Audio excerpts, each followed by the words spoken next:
এই রকম চিকেন চাপ বাড়িতে বানাতে চান তাহলে রেসিপিটা দেখতে থাকুন। প্রথমে পোস্ত, কাজু বাদাম দিয়ে একটা পেস্ট বানিয়ে নেব।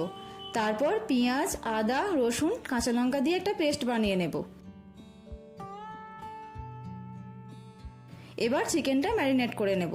তার জন্য প্রথমেই দিলাম টক দই, কাজু পোস্তর পেস্ট, এরপর দিলাম পেঁয়াজ, আদা, রসুন, কাঁচা লঙ্কার পেস্ট। মশলার মধ্যে দিলাম হলুদ গুঁড়ো, ধনে গুঁড়ো, জিরে গুঁড়ো, শুকনো লঙ্কা গুঁড়ো, 1 চামচ কেওড়ার জল, নুন আর একটু তেল দিয়ে ভালো করে মিশিয়ে আধ ঘন্টা রেখে দেব।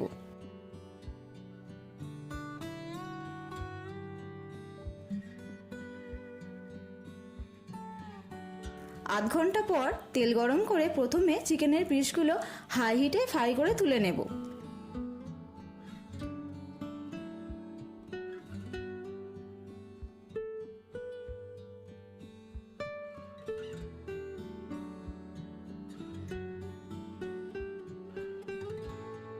এবার কড়াইয়ে দিয়ে দিলাম ম্যারিনেশনের গ্রেভিটা।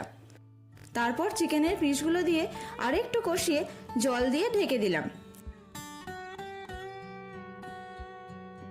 চিকেন সেদ্ধ হয়ে গেলে শুকনো খোলায় নেড়ে রাখা এলাচ জয়িত্রী গুঁড়ো দিয়ে পরিবেশন করলাম চিকেন চাপ।